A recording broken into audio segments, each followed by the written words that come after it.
Hey guys, and welcome back to day 7 of Vibe Coding an App to $10,000 a month. We are at $0, but we are almost finished with the app.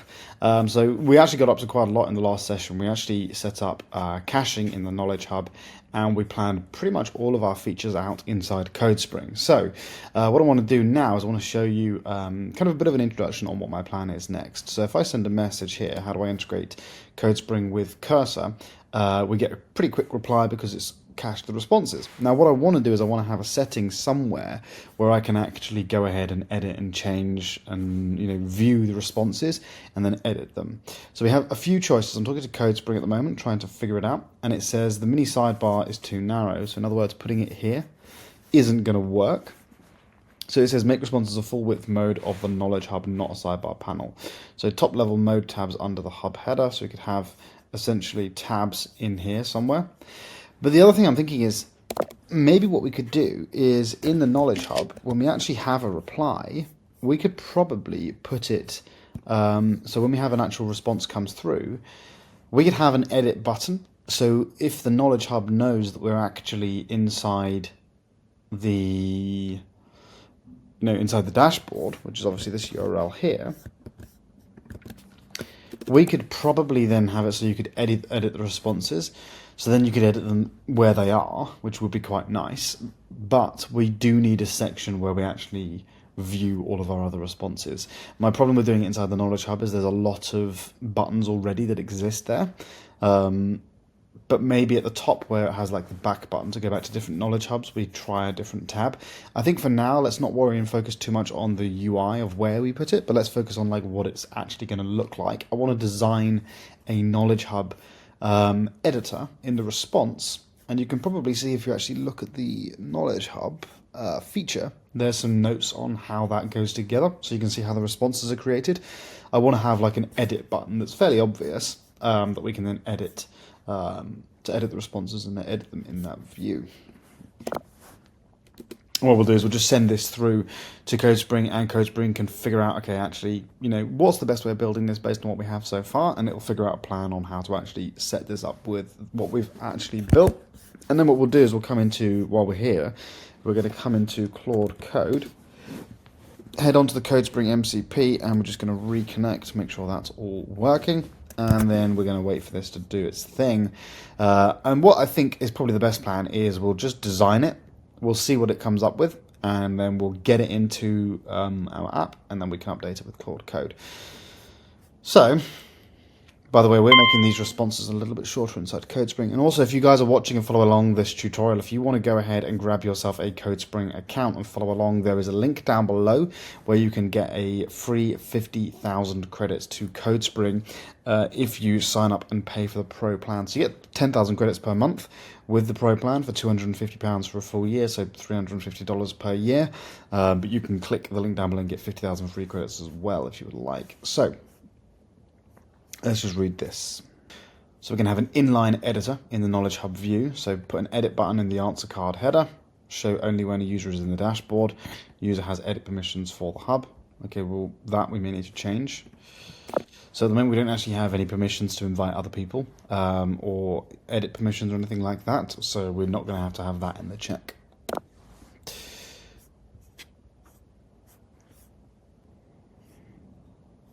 Visual cues. This is probably quite useful so we can see if it's been edited by a human or not, if we've actually updated it. And then minimal UI spec for the answer card. That's fine. I think that's probably not going to be a problem. What I'm going to say is I don't really want to update the UI too much for the Knowledge Hub response AI answer. I think it's quite nice as it is, but we just need to add in some little bits and pieces on how we can edit it. So one thing I've just realized, I'm just going to send this off to CodeSpring to get it to figure out what's going on. But if we want to edit this response, because the caching system we built last time is quite confusing, right? We have something called semantic cache, and we also have KV cache. So if we edit a response, you can see here, integrate CodeSpring with Cursor with CodeSpring, right? We can see this is the answer, and this is the query hash, and then this is the embedding. And then if we come into here, we have exactly the same question, and then the answer here. So we want to be able to make sure we edit it in both of those tables. So we're just going to let CodeSpring figure this out, and then we're going to plan out a feature for it. I'm just going to say to this, Excellent. Can you build me a feature for this? And obviously make sure you add some notes to it as well. And I'm going to send this in. We're going to collapse everything, auto layout, open this up, save, and then we'll basically add in. Now we've actually got an update coming for a new UI, which makes it easier to find the features. We're just currently testing it at the moment to see if we can make it better. But it will help you identify like where you find your features and be able to drill into features a little bit more. So basically here what we're going to do is we're going to design a new feature. Now I did have an idea. What we could do is in the Knowledge Hub view is we could have a sidebar. So what we could realistically do is we have this sidebar, right? And then we have another sidebar, which is essentially we're in the Knowledge Hub view. We can then swap between the Knowledge Hub sort of editor and then Knowledge Hub settings, for example. I'm wondering. Or maybe we have like a drop down in here as well. But I think what we'll do is we'll give it to Claude Code. And what we'll do in Claude Code is we will use our user experience reviewer to figure out where to put it. So what CodeSpring is going to do now is it's going to design out exactly where to put this. Right, okay, so the front end, back end of database PRDs under the quick PRD, blah, blah, blah, blah. So up here, and I'm really looking forward to the new UI, which is going to make it so much easier to see this stuff. So if we just do auto layout, it'll be much easier to find. So what it's done is it's basically created an inline edit, AI answer card, all of these things. It's basically figured out exactly how to do it, created all the requirement docs for it. So now what we're going to do is we're just going to import those requirement docs directly into Cursor. So we're going to say we've actually created the skill for this. So CodeSpring, so / CodeSpring. I want you to import the product requirement docs for the cache response editor. So we're building a new cache response editor inside our app. We're going to have an inline editor. So in the hub where we have the AI answers, we're going to be able to edit the responses there. But we're also going to design an area or a view where we can actually go ahead and view all of the responses. Now, for the moment, I want that to be flexible in terms of the UX for viewing all of the responses, because we may want to move and change that around. So keep that in mind. Pull in the requirement docs, and for the front-end PRD responses cache editor, back-end PRD responses cache editor, and database PRD responses cache editor. And we're going to let that go. Okay, so here we go. Let me check for the PRDs, get PRD, so it's going to use the MCP to try and find the requirement docs. Let's just make sure I saved it, actually. Yeah, so we have a lot of the notes for this, so it should be able to pull them in. Sometimes it takes a little bit of time, but we'll just wait until it's done. Okay, so for some reason the MCP isn't working, so we can't actually get the full content. So what I'm going to do is all I've done is I've just copied and pasted the requirement docs. So I'm just going to say I've copied and pasted the requirement doc content. Let's go ahead and build out this feature. And we'll let it go. Sometimes this can happen. We are fixing it. Obviously, we're a small company. We are working on updating these things. And I think part of the problem is just because we have so much usage. And I think basically by the end of this month, we'll be on a much better sort of server. So we'll be a lot more scalable, a lot more stable. And that's just basically causing it to cut out and sometimes not actually find the content. And that's why it's useful to be able to just copy and paste. That's why we have this in here. So if you want to be able to copy and paste your requirement docs, you can do. You can just put them directly in the chat and it'll figure it out. That's why I love Claude Code. It's really good at figuring out. So it's exploring the existing cache system to understand what's already actually built in it. And then obviously from there, it's going to go ahead. And I think what the best plan is, we want to... one thing I've learned from building CodeSpring is you don't want to overcomplicate your UI, your user experience, because it's very difficult for people to learn how to do things. It has to be intuitive, and that's why once we've built this, I'm going to run the UI UX reviewer, and hopefully then what we'll do is, I actually haven't tested the UX reviewer, to be honest with you, but hopefully what it will do is it will be like, okay, cool, we need to make these things better. There's some updates we need to do in terms of layout, and that'll probably help us a little bit as well. Okay, so where should I put all responses workspace live in the UI? So what I think we could do here, so it says add a responses tab alongside the configure and AI settings in the left sidebar. That's what we don't really want. But what it could, what we could do is in here, so we have configure and AI settings, we could have like AI responses, and then we could always have this so it's collapsed or make this a little bit smaller. But then when we click the button, this whole hub view changes to see the responses. Let's possible, but it may just be confusing because we don't want people to think that this view, because this is like the embedded preview. Separate page under hub. So we have hub ID responses. So it would basically be underneath here. Hang on. Underneath here, then we'd probably have hub responses, which I don't think really works. A modal overlay that opens from the hub editor that takes over the full screen when it opens. I don't really like any of them. The problem I have with all of these ideas is, I mean, the best one realistically is to have it somehow inside the actual hub, like you say, a tab in the hub editor. The problem is, it's just then there's like configure, there's AI settings, and then there's responses. There's no way we're going to fit the responses in that little sidebar on the left hand side. And what we could do is we could have responses and then the hub view, which has the, you know, the whole knowledge base in it, which is kind of like an embedded preview. We could have like that swaps out to show the actual all the responses for that hub. But the problem is we don't want people to become confused that hub view, when they embed it onto their website, everyone will be able to click on and see the AI responses. That's my main concern with that. Or we could have like a thing that says admin only, and also on the hub view at the moment, it's not very clear, to be fair, that it's an embedded preview.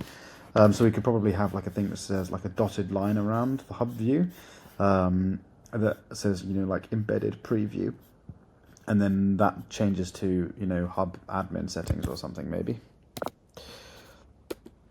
Let's see what it comes up with that. Okay, so let's see what it's come up with here. So this is what Claude thinks to do. Chat response editor. Hub owners need to review, edit and manage cached AI responses. Inline editing in the AI card, which is what we planned with CodeSpring. And then it says a full responses workspace for browsing all cached entries. Currently, the left sidebar, configure an AI settings plus the right panel is a hub view preview. Add a segmented toggle above the right panel, preview and responses. Preview shows the hub view wrapped. This gives us a workspace. Yeah, I think that's the best plan, to be honest with you. Yes, click context and accept edits. So what we're basically going to do is this section here.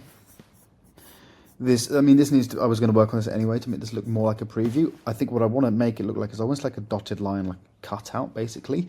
And then there'll be like a tab here that says preview and then responses, and then we can swap between.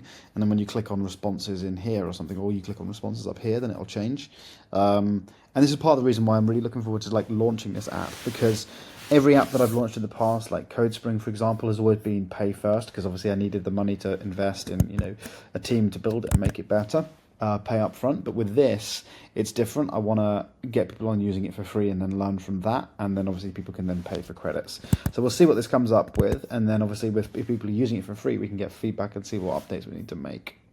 So we have preview and responses, and it's created like the dotted line that I mentioned. Just want to see what that looks like if we put it on dark mode. So I think I want to make the dotted line a little bit more obvious and the embedded preview a bit more obvious. But then we have here obviously the responses. So we're pulling in the responses. How do I integrate the cursor? How do I integrate the cursor? I don't necessarily think we need to have the source, like whether it's a semantic cache source or anything like that. I think like there's no point. Like our customers don't need to know what kind of caching we're using. We just need to have, obviously we're going to have like duplicates of each of these, but I think we just need to have the same, we just need to show one of them, to be honest with you. So if we come back to here, what we're going to do is, can we update the responses tab? In the responses tab, at the moment what we're doing is we're showing each of the types of responses, like each of the types of the caching. So obviously we have semantic cache and KV cache. I don't want to show that to the customer. There's no need for them to see that. Now obviously we have duplicates, right? We have the same message in KV cache as we do in semantic cache. Now I don't know how we can compare and see, because they have different IDs, I think. So for example, how do I integrate CodeSpring with cursor? It has the ID 1F9FE. And if I go onto semantic cache, how do I integrate CodeSpring with cursor? Yeah, it has a different ID. So they're not the same ID, but I don't know whether we can say, okay, well, if it's the same query, we can just check and see, okay, if query text is identical, only show one of them. We don't need to show them the filter for what type of cache it is. I'm not sure what the status is for. That'll be like whether it's human or AI, presumably. So we can get rid of all sources, KV or semantic. We can just see a list of the queries. Ideally, we can do like a date filter as well. So we can see, okay, last 7 days, 14 days, 30 days, or, today and yesterday, for example. And then obviously, when we actually click on one of them, the little drawer that pulls out, it's a bit boring in terms of its UI and design, and it's just the user experience and trying to figure out and understand like how to edit it and change it and what it all does needs a little bit of updating. So can we just work on that, just making it a bit cleaner, better user experience? Everything's all a bit too white, and also the answer content, I have to scroll down in it, and it just looks a bit boring to do as well. Did that not transcribe? Right, so let's just reboot the server. So basically now we should have a much cleaner UI. And then I think that'll probably do. I don't have much time today to work on this, so I'll probably just keep this video short. But I want to see, so here we have all of our responses. Last active, there's no like time thing that I can actually search on. We'll probably set that up. All active, so if we click into it, edit note if we want to. I don't know what rerun is. Presumably it will then regenerate the response. Yeah, so it's going to regenerate the response. So I want to work on improving that. So in the slide out drawer where it says rerun, it regenerates, presumably it regenerates the response. But I want to make sure that that just sort of looks better. And also, if it is going to regenerate the response, it's going to actually have it and show it up in that input, because it doesn't seem to be doing that at the moment. These are the logs I've given you of the back end of what's going on with that. Also the publish button and the invalidate button and the draft button. Just the general UI of that, again, it just looks a bit weird. But again, I think, we've kind of got the rough idea. So if I were to ask, how do I... Oops, let's put that in there. How do I integrate CodeSpring with Cursor? Actually, I'll tell you what. Let's just copy that. The other thing we need to do is we need to have a button where I can then test. So for example, if I edit a response,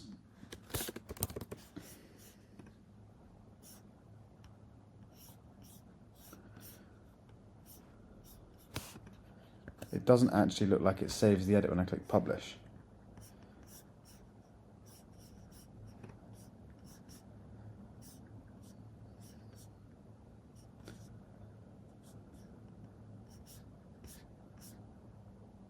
So what's happening is it's because we need to have the backend functionality to this as well, is it can't just edit the text of this.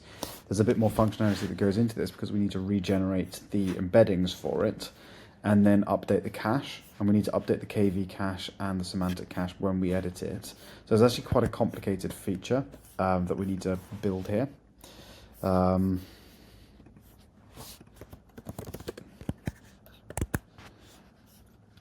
Because when I click save, for example, it says if I click back into it, I can see there's 2 previous versions.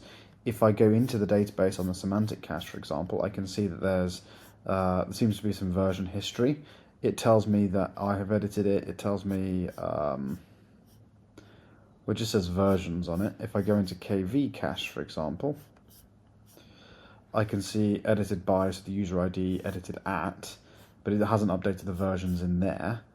It needs to basically update the KV cache and the semantic cache, and what it needs to do is update the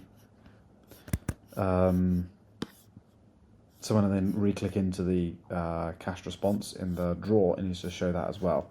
So I don't think we just need to store the versions, we need to regenerate the embeddings vector for this as well.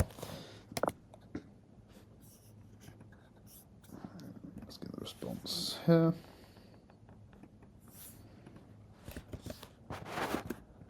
The other thing we also need to do, which is here, I want to have a button where I can click on it and then it will basically populate into here and then retest it.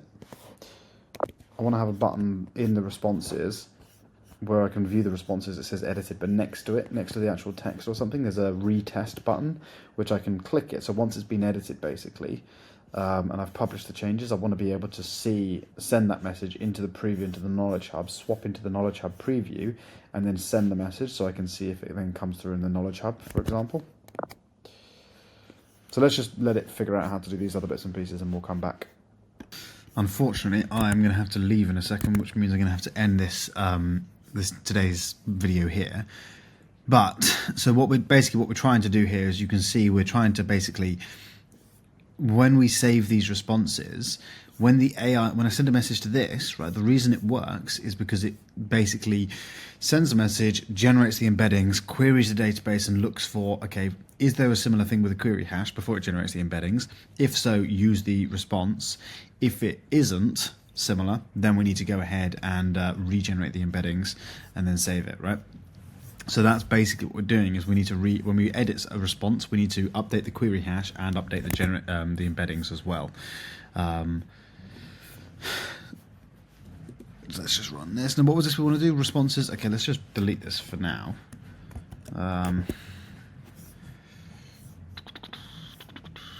Okay, so KV cache, integrate CodeSpring integrated with cursor, right? We're going to do that one, which is going to be this one here. So that's the one we're going to test.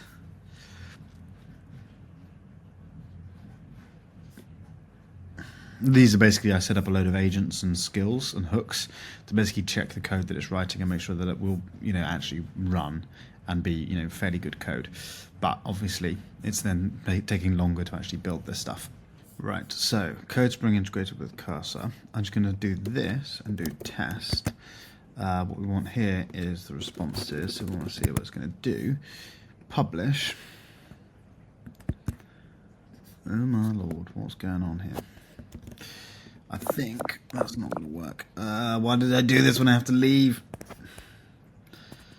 Okay, we'll test this one last time. If this doesn't work, we'll end this video here, and then we will continue and pick this up in the next the next video. So, responses, CodeSpring integrated with cursor. Yeah, didn't save it. So test, publish.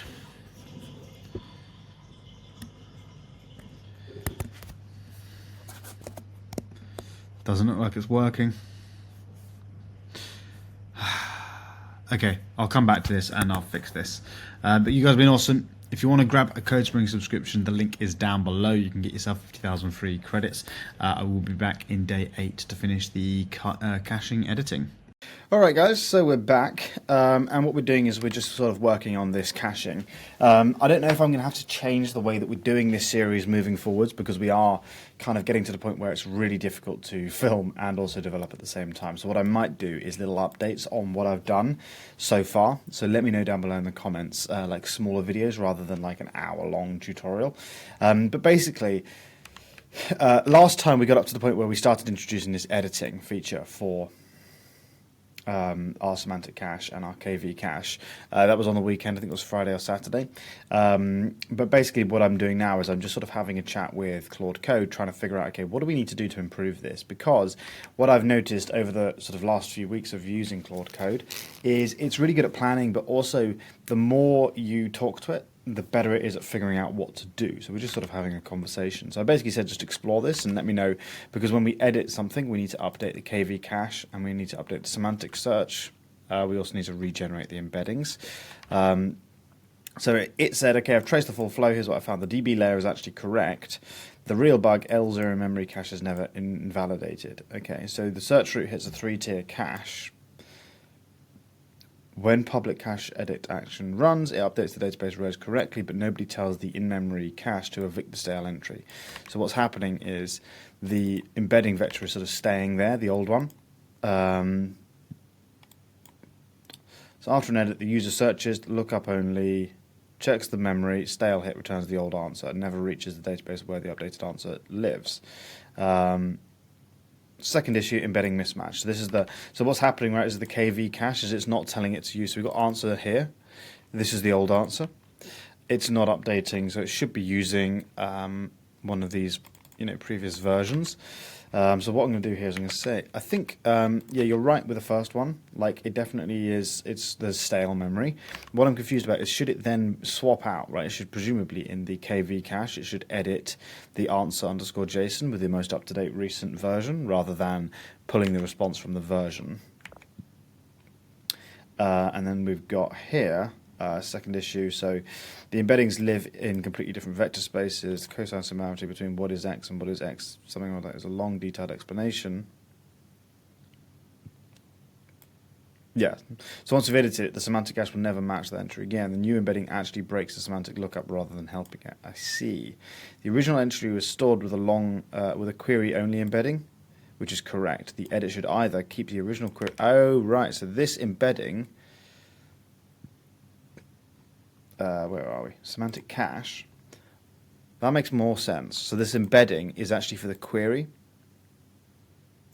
and then we have an answer stored with it, right? So somebody sends a question, and then it finds, based on the query that somebody sent, what is the answer for it, rather than... that makes more sense. It's because I'm getting confused between the knowledge hub embeddings. Where is it? So, yeah, okay, I'm getting confused. That makes more sense. Okay, so for number 2, that actually makes more sense that it's the query that is the embeddings are generated for. So actually the answer, again, it's the same thing. The answer JSON presumably needs to be updated.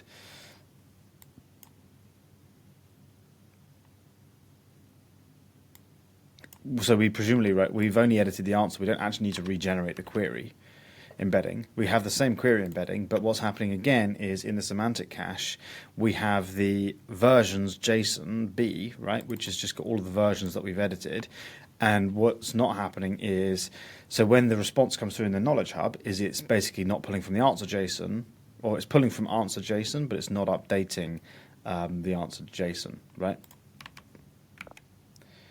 So, okay, what we're going to do here is, how do I integrate CodeSpring with Cursor? So how do I integrate CodeSpring with Cursor? This one here, right? We're going to find it in semantic cache. I think it'll be this one. Yeah, so it's this one. And you can see here it says steps, right? We're going to come into this and we're going to just put, so copy the MCP URL. We're going to put test here.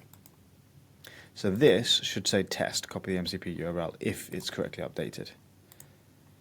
Publish that. So that's correctly updated there. We refresh this, and I don't think that's updated. Yeah, so it hasn't updated. So what's happening is when I actually edit the answer, is it's not updating the answer JSON, it's just storing it as a version. And then when I send a query, it basically finds the embedding, and then it takes this, okay, cool, there's a similar query, and then it takes the answer JSON, it's not taking the up-to-date answer, so we need to fix that, right? Don't write any code yet, let's just discuss it. And I've actually realized just by talking to Claude Code more and more, you get a much better response when you just talk it through rather than you send one prompt and then obviously you generate either documentation or you get it to put in plan mode or something to write the response. And the more I actually use CodeSpring alongside this, the less I can see the value of CodeSpring being a planning tool. So what we're actually doing is we're basically here visualizing the code base and designing a plan for how to build it. Now, Cursor, Claude Code, all of these tools are getting really good at planning. And what we're trying to do is, this is like the early stage, right? Our next update for CodeSpring is basically code-based visualization, which means you'll be able to see how your code base goes together. And then obviously you can see, okay, what's the AI done? Has it made mistakes? Where do I need to fix things? Why are things broken? All of this stuff. So having sort of visualization of what the AI is up to is basically what we're working on at the moment. So this is what Claude Code said. So Claude Code says, looking at the code again, is the same update that appends the versions. So in the same SQL statement, so if versions is updating, answer JSON should be 2. 2 possibilities for what you're seeing. You're saving drafts, not publishing. Well, we are actually publishing, right? If we come to here, it says edited. Previous version. Click on publish. Yeah, it just says edited. It doesn't say, if we click save draft. Yeah, so I'm definitely clicking on publish, and then the status in the responses view is telling me it's edited when I actually look at the queries.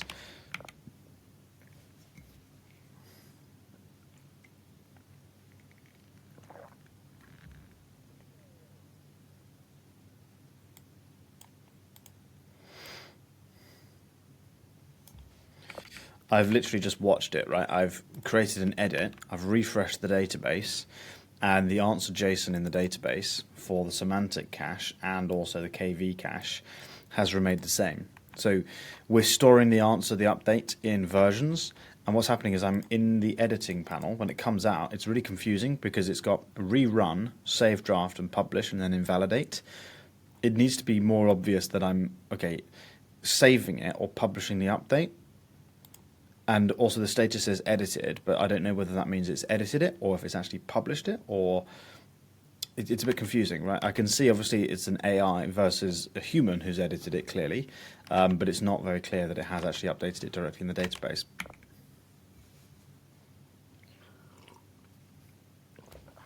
So don't write any code just yet, but what I want you to do is figure out a little bit more, add some more context, read the files, and figure out, okay, where are we at the moment, look at the databases and see what's the best fix. Make sure you're reading files for more context. And then basically the reason for this is, what I've noticed with Claude Code is the more you talk to it, right, you're essentially building up your context and getting a better understanding of what it's done. And then realistically from that, it's now, okay, actually, I thought it was, you could very easily say, okay, go ahead and fix this, but by talking to it a bit more, it's essentially what we did with the agents, right, which is kind of the analysis agents for performance and scalability review. We're kind of doing that as we go. We're saying, look, just double check what you're doing and make sure what you've planned is actually the right thing, because it may be wrong. Or in the first case here, my initial plan was wrong because I thought we had to regenerate the embeddings, but clearly we don't, right, because it's for the queries rather than the responses. Okay, so is what I've landed after the deep dive. The SQL is correct on paper. Why isn't the answer JSON changing? Theories I want to rule out. Theory 1, the update is matching 0 rows, where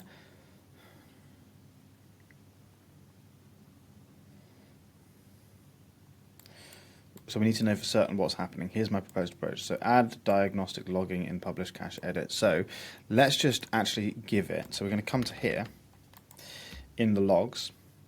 We're going to come back to the app. And we're just going to come into here, hello, and we're going to publish a test. So the basic logs have come through there, there's literally nothing. Console logs.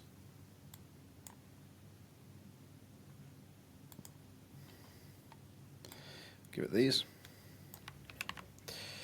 And then we'll get it to go ahead and add some logging. Okay, so I think you say fix the L0 memory cache invalidation. That's a definite bug, so we can go ahead and fix that. I've tried to give you some console logs. There's no real logs in the terminal, though, when things are being updated. It's not particularly easy, so we should probably add some more logging to make it easier to figure out what's happening with the database updates. And also, you can go ahead and simplify the editor UI. So you need to do a bit more planning and figure out, and then start implementing the basic fixes that we know already. Also, we need to add more logging to the cache editing as well, so we can see some stuff in the terminal.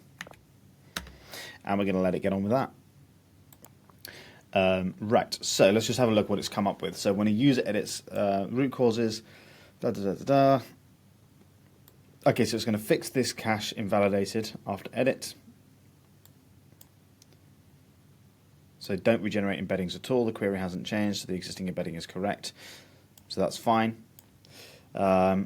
Okay, cool. So it's going to go ahead and update and make some changes. What I've done is I've just cleared the context. We're going to let that do its thing, and then we'll come back and we'll then retest it, and then see how it works. Also, let's just, I want to take this opportunity to sort of talk through the next plan, because I built this app to help us with CodeSpring. So what we're going to do is basically, I'm going to deploy it, and I want to add in the courses. When I build the courses, I want to add in the ability to add something that is, so we can have courses, which are videos, right? But I want to have the ability to upload files as well, so we can actually then extract the files. Because if you come into CodeSpring's courses, we have a lot of quick start guides.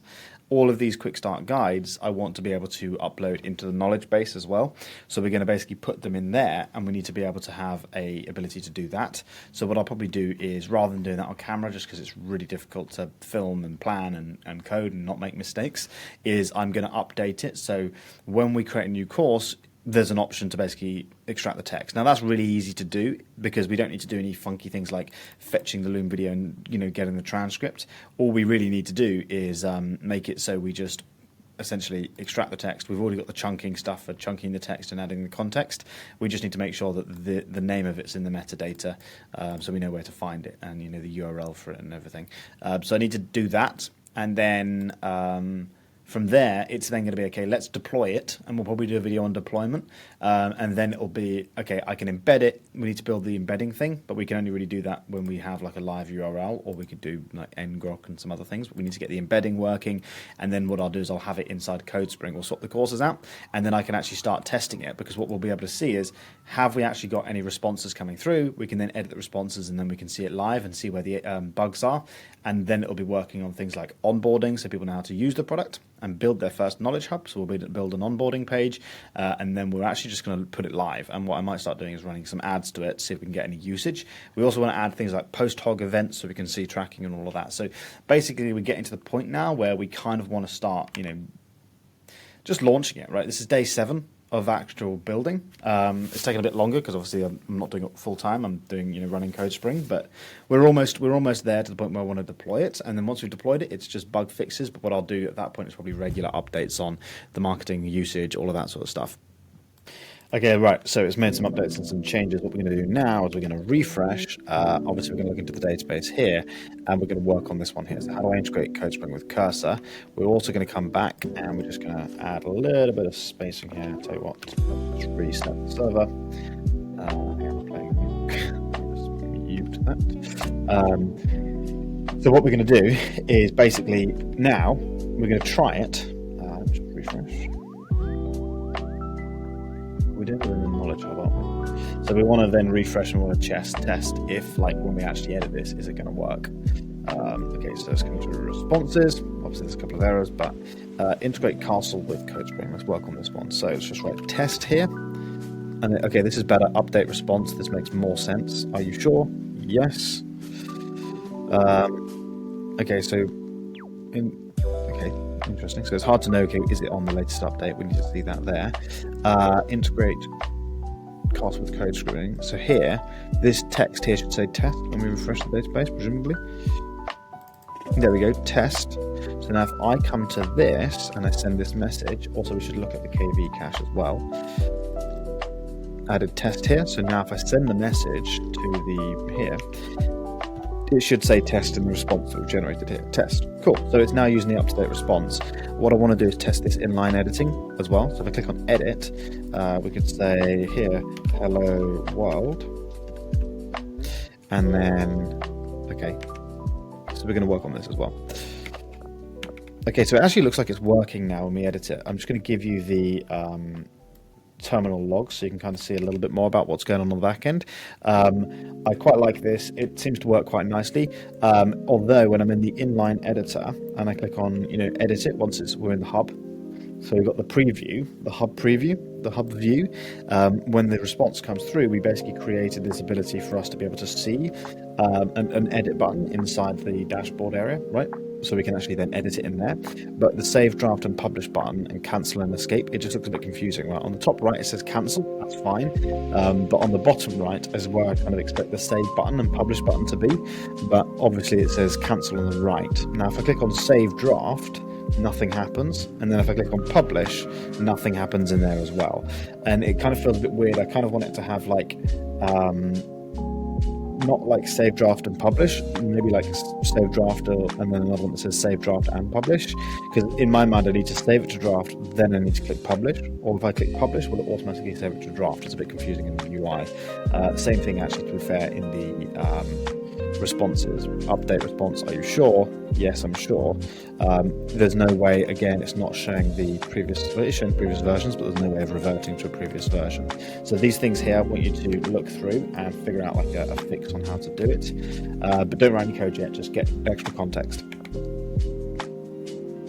And let's just work through that. Okay, right, so let's have a look at what's come up with. Inline editor, save draft, inline editor, add lines, blah, blah, blah. Let's start both of these, just show fundamental problem. The inline view receives the answer object, but not a cache entry ID or source table, so it can't call the server actions as needed.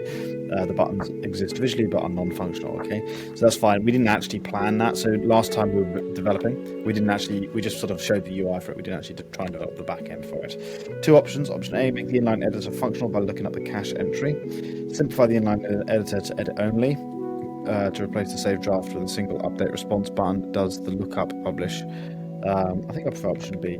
I think I prefer option B for the inline editor, just because we don't want it to be super complicated. It wants to be like a little quick, okay, I'm not happy with this, let's update it. Whereas the response view is a better way to do sort of more detailed, let's save some drafts, those sorts of things.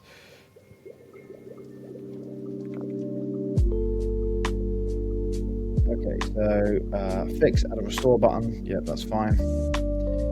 Fix, remove the bottom, cancel redundant, save and draft. Okay, cool. I think I'm happy with all of these things. I just want to make sure that you go ahead and you add them in, but we're not adding in redundant code. And we're going to send that off. And it gets, it's pretty easy to sort of push these little changes. There's nothing sort of serious. But now we've basically got the caching. I need to reboot the server. Did I reboot it? Yeah, let's just go back and refresh because we want to go with these. But essentially these responses now we can see active, edited, invalidated. So probably add some better stuff to this, but we just need like a basic response editor for now, because right now it's like if a response comes through, we've tried to do as much as we can with the way that it's reading the chunking knowledge base and all of these other bits and pieces, but we need to have a little bit more context for it. I don't really know what I'm saying, to be honest with you. Right, ladies and gentlemen, it looks like it has done its thing. So we're going to come into here. We're just going to, I forgot what we updated now. That was it. So we're going to come to here. We're going to send how do I integrate CodeSpring with Cursor in the data. Let me just reboot the server. I don't know if that's what it is. It's just reboot the app basically. So how do I integrate CodeSpring with Cursor? Let's do this one actually, because we know it's a specific response like castle. It's easy to find. So here, this is what the current response is test. We're going to change it to say hello world in the inline editor. So AI generated response. Click on edit. To change this to hello world, and then okay, so update responses in the bottom left corner. I want to then screenshot this. I'm going to say back to Claude Code. So the edit button works. I've typed out my new thing in the AI generated response in the inline view in the hub, but the update response button is like it's using the color. Accent color that we've designed, but for my knowledge base, but I want it to just be like well, first of all, it needs to be on the right hand side, not the left hand side, and the update response needs to look like a button, and I don't want you to use the accent color, it just needs to be like a black and gray or something. Okay, the other thing that's happened is I've clicked update response, it closes the inline editor, but then the inline editor isn't showing the updated response. It is updating in the database correctly, but it's not showing in the response straight away. Now, if I resend the same question, it uses the updated response, but I want it to show the updated response in the in the response view once it's done. Let's get that one going. Okay, so I think we're probably ready to leave it here. Let's just run this, and the first thing we want to do really is we want to make sure, is this update working? Is the cache editor working? If the cache editor is working, then I'm pretty happy. Most of the stuff that we've done is ready to go. So we're going to say, let's just come to here. We're going to copy how do I integrate Castle with CodeSpring. We're going to send this. And we're going to send an edit here. So we're going to say, cheese. Update response, cheese. If I then come to here, I regenerate the response. Yeah, okay, weird. So let's just test world. Or maybe we didn't give it enough time to update the database. Let's just send it again.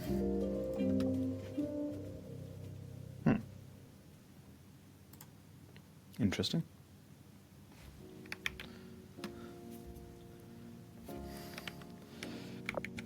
Okay, so something strange is happening. I updated it, the response, right, to say cheese, right, at the start of the word. Now, when I look inside the database, if I look at the KV cache and semantic cache, for that response, it has updated it in the answer JSON. But for some reason, when I send the message through, it's not using the updated response. So when I edit it in line, and I say, I change the first word and I click on update response, then I see that response in the inline editor has been live updated. Okay. If I then resend the same question to the AI, okay, well now it's working. That's really weird. Now it's working.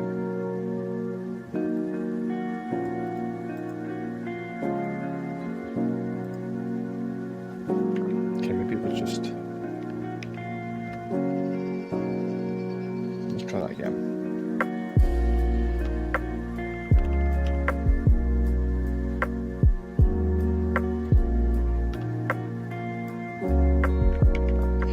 Okay, so what's happening is I'm editing it in line, it updates it in the database, and then when I send the same message, it doesn't update it. Like the response doesn't change.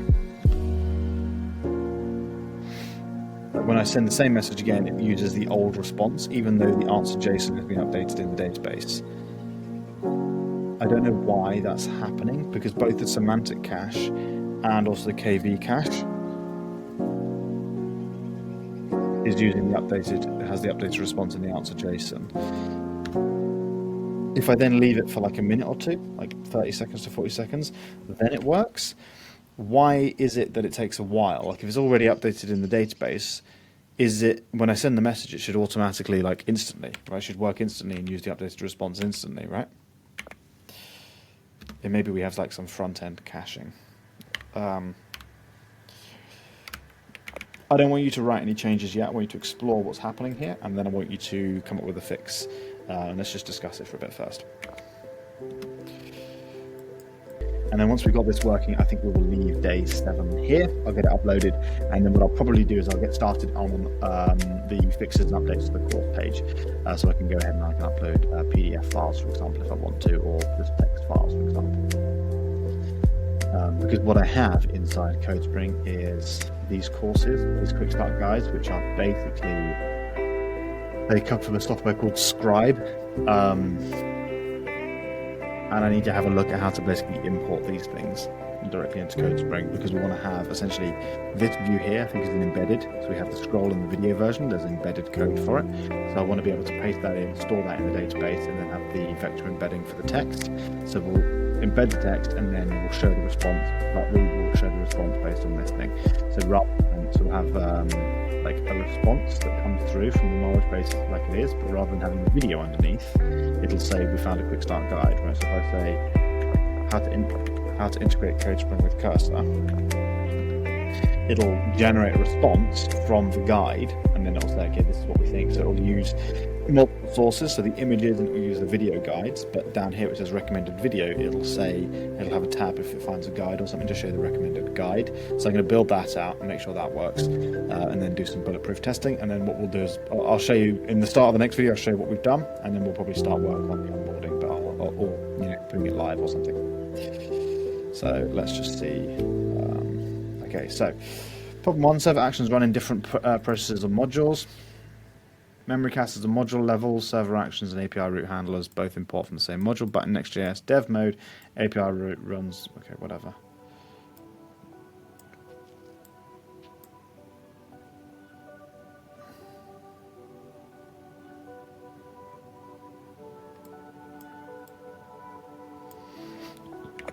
It doesn't look like there's multiple rows with different versions. We have answer JSON. If you look at the KV cache and if you look at the semantic cache in the database,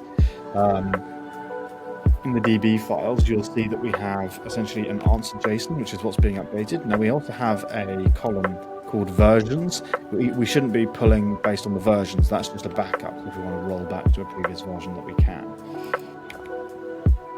Okay, so what's happening is I ran a test where I sent a message, I edited it, I shut the app down and restarted it, and then it came through instantly. So it's basically a bug, but it's also going to happen in production.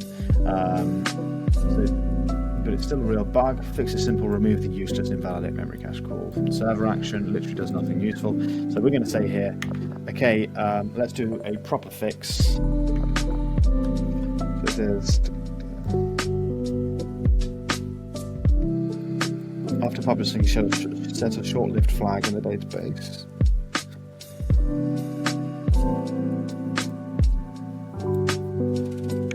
Let's do the proper fix if you think it's the best way of doing it, but I want to make sure that we do this properly.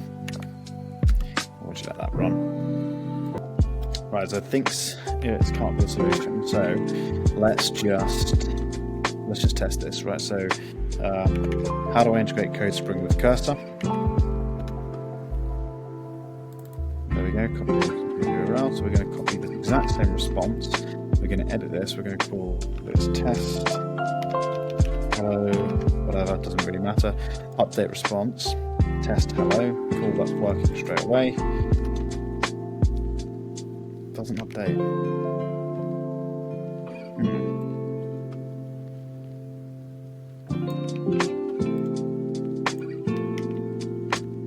It's still lagging, it doesn't quite update. And actually now, what does it say? Root cause server actions and API routes run in separate modules. I'll tell you what, have a look at the logs as well. It looks like there's some error in the logs with related to this. I don't know. Let's just let it go again.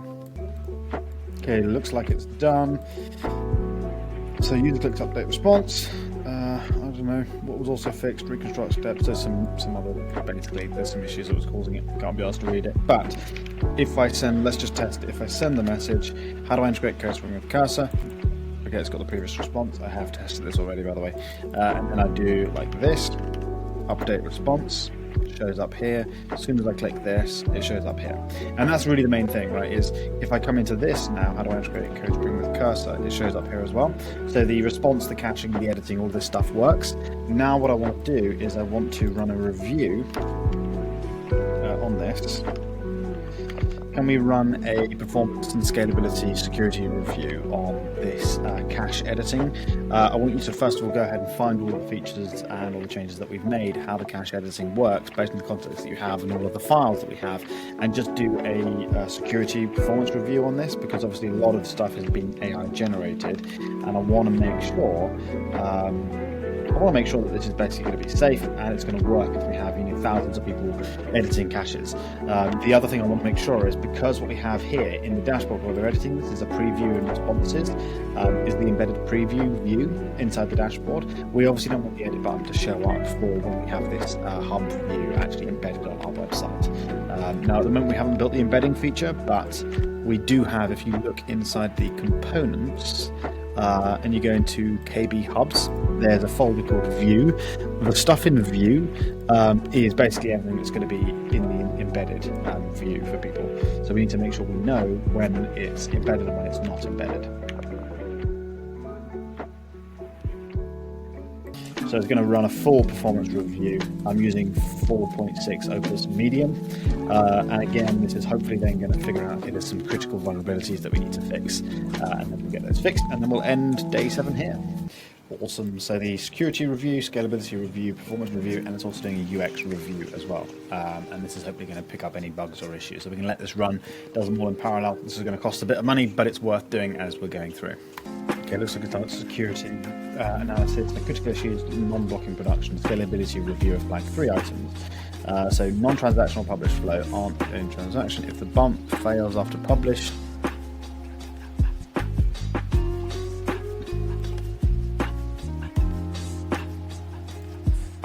warnings, pre-existing issue, not from this pull request, user string interpolation.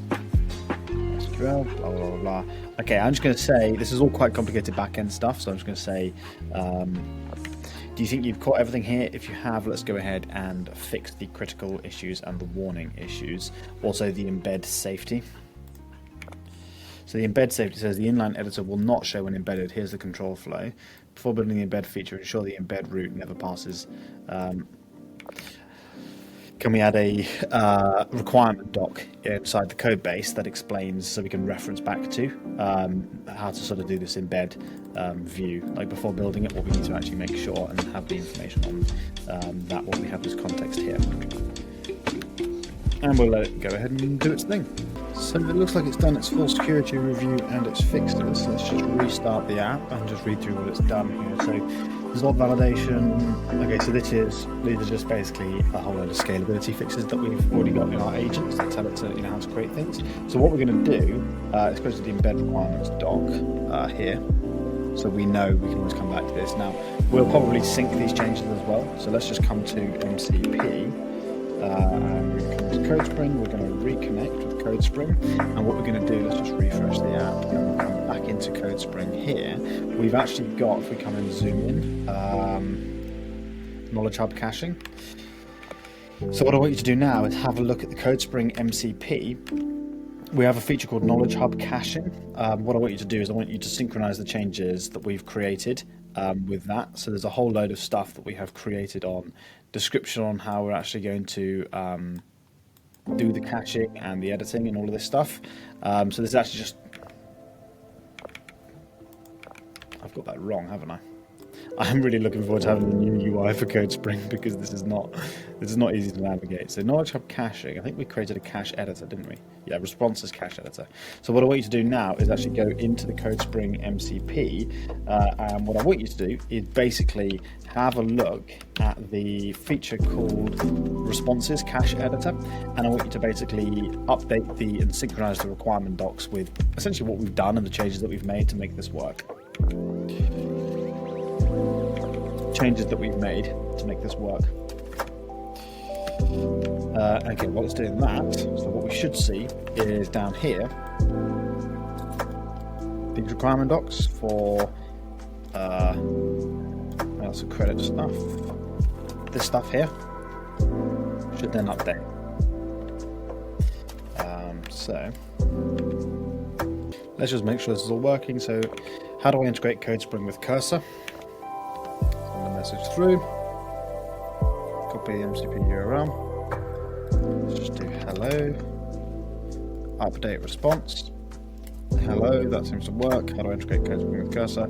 That seems to work. How do I integrate CodeSpring with Cursor? It's not that one, it's this one. It's this one. Hello. Cool. That seems to be working. And then if we just refresh the whole app, how do I integrate CodeSpring with Cursor? Hello, cool, that's working. Excellent, let's come to responses. Let's come into this one. We can just span that. We're going to update the response. Are you sure? Yes, that's been updated. That UI is a bit weird, but whatever. Cool, that's now updated, so everything seems to be accurate and up to date. So it's pushed those changes to GitHub. Oh, we need to actually synchronize this. Hang on. I totally forgot I was supposed to be doing this. So let's just try this. So you can see here we've got the requirement docs for the AI response sort of in editing thing. And you can see like a lot of this is planned out already inside CodeSpring. So you can see inline edit, AI answers, AI all responses. So you can see the responses, all of these things have been already planned, but we're just going to make sure that this is up to date with what we've already coded. We're just going to say yes, run this. Right, looks like it's updating. Let me find the PRD node that we connected to the responses cache editor. Get PRDs, so it's trying to find the PRDs for each of these, and then we'll do is update it. And this just basically means we then have a central knowledge hub for all of the updates that we've made, which means it's much easier than if we try and plan new features. And also, we're adding in tools, which is going to allow you to see visibility. You know, what has the AI actually done? Has it made any errors or changes? All of these things, loads of stuff coming in the future for CodeSpring, but this is obviously the planning side of it at the moment. Once it finds them, these version 1, these should actually update, should have a different requirement doc. Okay, so what Claude Code's now done is it's found all of the requirement docs. It needs to understand what was actually built versus what the PRDs describe, and then it's going to update them to reflect reality. And this is basically, you design something in CodeSpring, you build it with Claude Code or Cursor or Lovable, and then you tell it, okay, you do some debugging and fixing, and then you resynchronize those changes with CodeSpring. Here we go, it's now syncing and updating, so syncing the requirement doc. So this is the front end requirement doc, it's now updating. It'll do that. So this requirement doc here is going to update, then it'll do the back end, and then we'll work our way through it. I think now it's updated. Let me just refresh. And we'll come to this feature Cool, so it's updated that one, it's updated the back end. You can see here it says V2, and it's updated this one for V2. So I'm going to leave this video here, and what I'm actually going to do is I'm going to change the way that I'm doing this series now, because there's a lot of stuff that is just taking a lot longer every time I need to film and then work. It keeps on taking me out of the process of thinking of what I'm doing developing wise. So you can see we've come basically all the way there. There's only a couple of extra things we need to do. So we need to obviously add some changes to the way we update the courses. We can add different types of courses that aren't just videos, and then we need to add an onboarding. I will probably change the way that I do these videos to show you more like the result of what I've done rather than as I am doing it. I think 7 videos now that are about an hour or something long show you enough detail on how I'm using CodeSpring alongside Cursor or along. So if you've been following along, you should have a full understanding of how to use CodeSpring with these tools and why it's useful. If you would like to grab yourself a CodeSpring subscription, the link is down below. And again, don't forget we are doing invites. If you want to collect yourself 50,000 free credits when you buy a pro plan, just use the invite link down below. When you sign up, if you create your own invite links, you can share it with your friends. If your friends pay for the pro plan, then they will get 50,000 free credits, and so will you. If you want to follow along and watch any more videos, don't forget to keep following and subscribing to this YouTube channel. If you have joined CodeSpring, don't forget you can also join the Discord channel, so make sure you go ahead and do that. It's down here in the sidebar. You guys have been absolutely awesome for supporting this series.